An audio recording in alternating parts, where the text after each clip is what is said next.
Okay, at long last, this is going to be the sit out half guard bottom, or the hip drop half guard bottom. So what do we do? What's the game that we're playing when our opponent switches the base in half guard? So I'm playing half guard. Maybe I've got a good frame, so he goes ahead and switches, dropping the ribs on me, and here the circumstance we're in. Okay.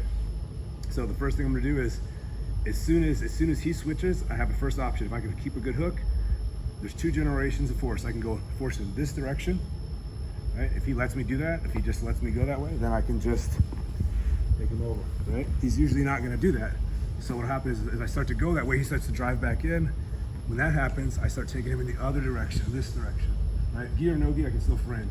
My knee comes out, I start to access the back, okay? So that's the general force. So we've got, basically, as he switches, I've got to start going left and right. If he's driving momentum that way, maybe I take him that way first, right? Yeah, he comes back, I start going this way second.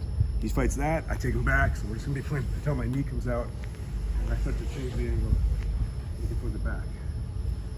Now, the interesting thing is what you can do with your legs to facilitate this being better. So we're gonna switch angles in the same position. Okay, so he does the same thing. All right. Now here's what's important, my legs. The more bent his leg is, like it has this bent position, he wants it like all the way foot to my butt. Put your foot to my butt. Like put your foot right to my butt.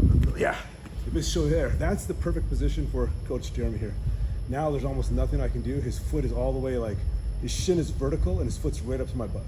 Now, not everyone gets there right away. So what happens when he switches? We do one more time. Go back to the beginning. So when we switch, it's usually not perfect. It's usually a little bit not quite there. So I'm going to start to play. If the knee is bent, I'm going to look if there's room to get my butterfly hooking, right? I'm going to keep a little pressure here, back heel, curve, hamstring curl, try to circle my instep in. Now I've got the same 2 motions that we did initially. I can take him this way. He's usually going to base back. When he does, I take him the other way, right? So we have the same kind of option where I can go to twist and hook or back to it. So either way, we're still doing the same motion that we started with. It just depends on how his leg is.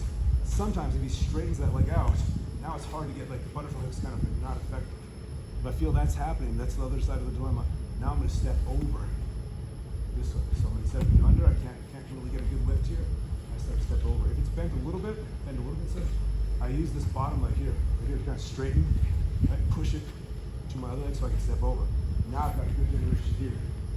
Where I can basically sweep and actually get the mount because I've got the hook over the top.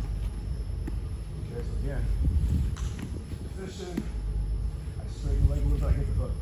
Now I start to go to the top, he resists, I take him back, go back to the same second motion that we do the whole time for the back take. So we've got mount or back take with the step over.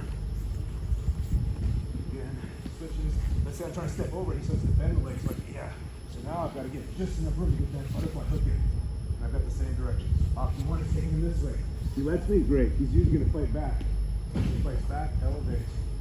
Sit up, look for the far underhook, start looking for the back. Okay, so those are our basic options. We've got to play between how straight is his leg, how bent is his leg, and how much force is going left and right. So if we do it again facing the camera, he turns, can I take him this way? Okay, if it works, great. He's usually coming back. Then I start taking him this way.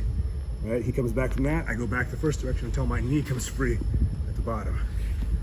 If my arms are not enough, that's when I need to introduce the legs. Either straightening it out so I can hook over the top, just like this. I'm gonna straighten this leg a little bit and I'm gonna hook over the top. That gives me the mount. If I can get on top, I'm gonna have a mount position. A lot of times they fight back out of it. I just get my knee free again, start to chase it back on this side. So it's all review at this point, it's the same techniques. And then lastly, I try to go here, but he starts bending that leg a little bit. I'm having a hard time. I maybe have to scoot a little bit, keep my elbows tight here. Make sure he doesn't, with the gi, you can get a nice grip. This grip is, if you can use the kimono, you can use this grip, okay?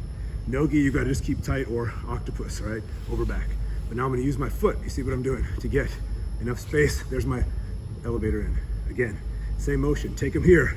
He resists, I bring him back, elevating, take him to the far side, looking for my back control here. And that's the half guard, hip switch, sit out, bottom game.